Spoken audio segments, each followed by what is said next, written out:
নমস্কার বন্ধুরা, তো আরও একটা আবহাওয়ার আপডেট নিয়ে কিন্তু আপনাদেরকে স্বাগত জানাচ্ছি। তো বর্তমানে কীরকম অবস্থা আপনারা দেখতেই পাচ্ছেন, অতি ভারী বৃষ্টির কিন্তু সম্ভাবনা আছে। উত্তর যে এই যে সেন্ট্রাল ভাগটা আছে অর্থাৎ হচ্ছে পশ্চিমবঙ্গের দক্ষিণবঙ্গ, আবার উত্তরবঙ্গ এবং বাংলাদেশের যে সেন্ট্রাল ভাগটা আছে এবং উত্তর ভাগটা আছে, সেখানে কিন্তু প্রত্যেক জোরে কিন্তু ভারী থেকে অতি ভারী বৃষ্টির কিন্তু সম্ভাবনা আছে।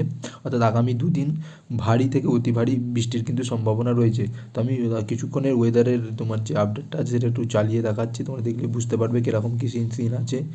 তো সেখানেই দেখতে পাওয়া যাচ্ছে যে বজ্রবিদ্যুৎ সহ ভারী বৃষ্টির কিন্তু সম্ভাবনা আছে, যেখানে মেঘটা কিন্তু আসছে এই দিক থেকে, অর্থাৎ হচ্ছে উত্তর দিক থেকে এই দিকে কিন্তু হাওয়ার প্রভাব আছে, সেখান থেকে কিন্তু মেঘের কিন্তু প্রবেশ ঘটেছে।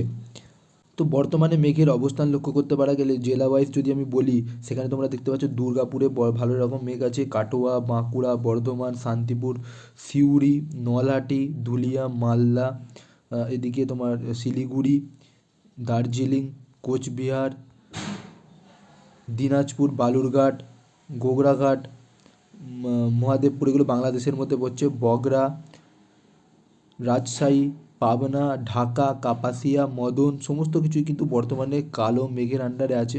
বাকি পিরোজপুর, বরিশাল, এখানে কিন্তু অতটা মেঘের অবস্থান, আর এইদিকে কলকাতার দিকে কিন্তু মেঘের অবস্থান লক্ষ্য করতে পারা যাচ্ছে না। বাকি মেঘের অবস্থান কিন্তু এই বর্ধমান, আরামবাগের সাইড থেকে কিন্তু শুরু হয়েছে। দক্ষিণবঙ্গের কলকাতা, হাওড়ার সেখানে কিন্তু মেঘের অবস্থান লক্ষ্য করতে পারা যাচ্ছে না। বন্ধুরা, বৃষ্টিপাত অঞ্চল কিন্তু তোমরা দেখতে পাচ্ছ এখানে 12 থেকে 15 মিলিমিটার বৃষ্টিপাত, কোথাও গ্যাংটয়েডের সাইডে কিন্তু 40 মিলিমিটার পর্যন্ত বৃষ্টিপাত কিন্তু লক্ষ্য করা যাচ্ছে। তো সিকিমে ওখানটা করে কিন্তু তোমরা দেখতে পাচ্ছ লক্ষ্য করা যাচ্ছে। শিলিগুড়ি করিডোরে কিন্তু এখানে 15 মিলিমিটার হাইয়েস্ট কিন্তু লক্ষ্য করতে পারা যাচ্ছে। এছাড়া আলিপুর দুয়ারের দিকে সেখানে তোমরা দেখতে পাচ্ছ কত বৃষ্টিপাত লক্ষ্য করতে পারা যাচ্ছে, সেখানে কিন্তু 20 কিলোমিটার বেগে হাওয়া বইতে পারে, তোমরা দেখতে পাচ্ছ এখানে অন স্ক্রিনে। আর এখানে বৃষ্টিপাত অঞ্চল যদি বলি, তো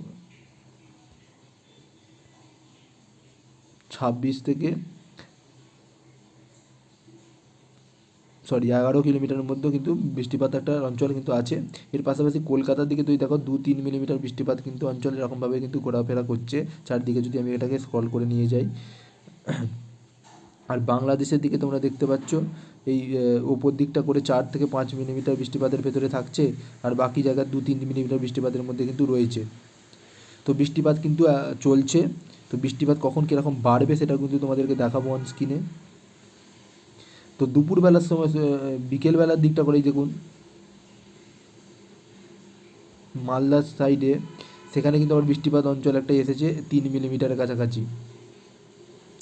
আর এদিকে কলকাতার দিকে কিন্তু রবিবার দুপুর 3টের সময় করে ভালোই বৃষ্টিপাতের অঞ্চল কিন্তু খড়গপুরের সাইডটা করে লক্ষ্য করতে পারা যাচ্ছে। সকাল থেকে কিন্তু এখানে মেঘের অবস্থান লক্ষ্য করতে পারা যাচ্ছিল না, কিন্তু সময় বাড়তে বাড়তেই তোমরা দেখতে পাচ্ছ বৃষ্টিপাত অঞ্চল কিন্তু এই দিকে এসেছে। কলকাতা অর্থাৎ হচ্ছে দক্ষিণবঙ্গের বিভিন্ন জায়গায় কিন্তু বৃষ্টিপাত ভালো রকম হতে পারে। এই সমস্ত জায়গাটা যেখানে কিন্তু কৃষ্ণনগর এবং শান্তিপুর, সেটা কিন্তু অত্যাধিক কিন্তু গুরুত্বপূর্ণ। তো এটা একটা স্ক্রিনশট রেখে দিই, এটা কিন্তু দেখানো যাবে আর কি, মানে হাইলাইট করে। চন্দননগরের দিকেও বৃষ্টিপাত আছে, আরামবাগেতেও বৃষ্টিপাত আছে, তোমরা দেখতে পাচ্ছ 10 থেকে 12 মিলিমিটার। কলকাতার সাইডে কিন্তু 4 থেকে 5 মিলিমিটার বৃষ্টিপাত লক্ষ্য করতে পারা যাচ্ছে। এবার সময় বাড়ার সাথে সাথে হয়তো বৃষ্টিপাত অঞ্চল আরও বাড়বে, সেটা কিন্তু সময় বলবে। তো রবিবারের কিন্তু বৃষ্টিপাত অঞ্চল যেটা ছিল সেটা কিন্তু তোমাদেরকে দেখালাম। এবার তার পর দিন কখন বৃষ্টিপাত অঞ্চল কী আছে সেটা কিন্তু তোমরা অন স্ক্রিনে দেখতে পাচ্ছ।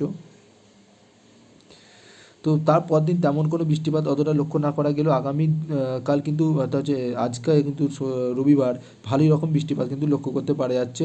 আর টেম্পারেচারে চলে গেলে আমি যদি বলি টেম্পারেচার কীরকম থাকতে পারে, তো টেম্পারেচার তোমরা দেখতে পাচ্ছ 26 থেকে 25 ডিগ্রি, অর্থাৎ বৃষ্টিপাত অঞ্চল হচ্ছে, সেখানে হিউমিডিটি থাকবে, তবে তাপমাত্রা কিন্তু ভালো রকমই আছে।